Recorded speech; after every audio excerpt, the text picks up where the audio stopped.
శ్రీమాత్రే నమః. అందరూ ఎలా ఉన్నారండి? అందరూ కూడా ఆంజనేయ స్వామి వారి ఆశీస్సులతో ఆనందంగా, ఆరోగ్యంగా, సంతోషంగా ఉండాలని నేను కూడా కోరుకుంటున్నాను. మంగళవారం రోజు ఈ చిన్న చిన్న టిప్స్ గనక మీరు పాటిస్తే అన్ని సమస్యలకు కూడా పరిష్కారం మీకు తప్పకుండా దొరుకుతుంది. ఇలా ఎంతో మందికి కూడా జరిగిందండి. మంగళవారం అంటేనే చాలా పవిత్రమైన రోజు. వీడియోకి ఒక లైక్ ఇచ్చి శ్రీ ఆంజనేయం అని కామెంట్ చేయండి. మంగళవారం హిందూ సాంప్రదాయాల్లో చాలా పవిత్రమైన రోజు. ప్రధానంగా ఆంజనేయ స్వామి మరియు దుర్గమ్మలకు పూజను చేయడం ఎంతో ప్రాధాన్యమండి. చాలా చాలా మంచి రోజండి ఇది. మంగళవారం ప్రత్యేకత ఏమిటంటే, మంగళవారం అంటేనే మనకు ధైర్యాన్ని ఇచ్చే ఆంజనేయ స్వామి శక్తి స్వరూపిణి దుర్గాదేవి ఈరోజు శక్తి, ధైర్యం, విజయానికి సంకేతం అండి. చెడు ప్రభావాలు, దోషాలు తొలగించేందుకు ఈరోజు చాలా బాగా ఉపయోగపడుతుంది. చాలా మంచి రోజు కూడా. అప్పుల సమస్యలు తగ్గాలనుకునేవారు ప్రత్యేక పూజలు చేయించుకుంటే ఈరోజు చాలా మంచి శుభ ఫలితాలను పొందుతారు. అనుకున్నవన్నీ కూడా జరుగుతుంది. అలాగే ఏమి పూజలు చేయాలంటే, ఈరోజు ఉదయం లేవగానే స్నానం చేసి హనుమాన్ చాలీసా భక్తి శ్రద్ధలతో చదవండి. మీ మనసులో ఉన్న కోరికను చెప్పుకుంటూ చదవండి. మంచి రిజల్ట్ అనేది మీరు తప్పనిసరిగా చూస్తారు. దుర్గమ్మకు కుంకుమార్చన చేయండి. చాలా మంచిది. మీరు ఏదైతే కోరుకుంటున్నారో అది మనసులో తలుచుకుంటూ అమ్మవారికి చెప్పుకుంటూ, "అమ్మ దుర్గమ్మ తల్లి, నాకు ఈ పని జరగాలనుకుంటున్నాను. అది తప్పనిసరిగా అవ్వాలి అమ్మ" అనుకుంటూ మీరు అమ్మవారికి కుంకుమార్చన ఇంట్లోనే చేయండి. చాలా మంచిదండి. అలాగే దుర్గమ్మకి కుంకుమార్చన చేసిన తర్వాత ఎరుపు రంగు పూలతో పూజ చేస్తే మంచి ఫలితం ఉంటుంది. త్వరగా మీరు అనుకున్న దానికి ఫలితాన్ని చూస్తారు. అలాగే ఆంజనేయ స్వామి వారిని కూడా ఎర్ర పూలతో పూజిస్తే మంచి మంచి శుభ ఫలితాలను చూస్తారు. అలాగే తమలపాకులతో కూడా ఆంజనేయ స్వామి వారిని పూజించండి.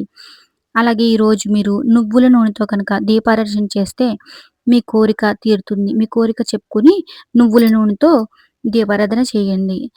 అలాగే ఈ ఒక్క చిన్న మంత్రం 11 సార్లు లేదా 21 సార్లు ఈరోజు జపించండి. మీ మనసుకు శాంతి, ధైర్యం వస్తాయి. మీరు ఏ పని చేసినా ముందడుగు వేయడానికి శుభ ఫలితాలను చూస్తారు. ఆ మంత్రం ఏమిటంటే, ఓం హం హనుమతే నమః, ఓం హం హనుమతే నమః, ఓం హం హనుమతే నమః. ఇలా జపించండి 11 సార్లు లేదా 21 సార్లు. చాలా మంచి శుభ ఫలితాలు అనేవి మీకు త్వరలోనే కనిపిస్తాయి.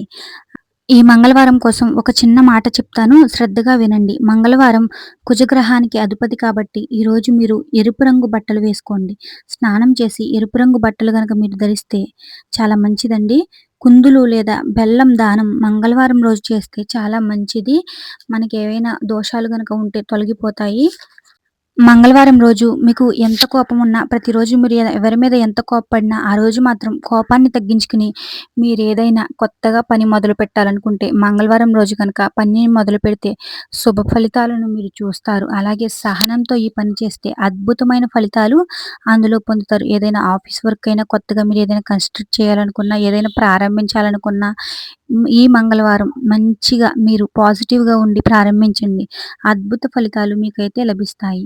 ఈరోజు పాజిటివ్‌గా ఉండండి. మంచి మంచి ఆలోచనలతో మీరు ఉండాలి. మీ ధైర్యమే మీకు జయమండి. ఆంజనేయుడు అపారమైన శక్తి, బుద్ధి మీకు తోడై ఉండాలని తలపెట్టిన పనులన్నీ విజయవంతమవుతాయి.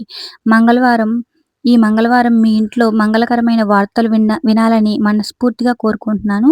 మీ మనసు ప్రశాంతంగా ఉండాలని భావిస్తున్నాను. ఓం శ్రీ ఆంజనేయం అభయాంజనేయం. అందరూ కూడా ఈ వీడియోకి ఒక లైక్ ఇచ్చి ఓం శ్రీ ఆంజనేయం అని కామెంట్ చేయండి. మీరు ఇలా చేయడం వల్ల ఈ ఆంజనేయ స్వామి వారి కోసం మరికొంతమందికి చేరుతుంది. కొత్తగా ఎవరైనా చూస్తున్నట్లయితే ఛానల్‌ని సబ్స్క్రైబ్ చేసుకొని మమ్మల్ని మరింత సపోర్ట్ చేయండి. Thank you.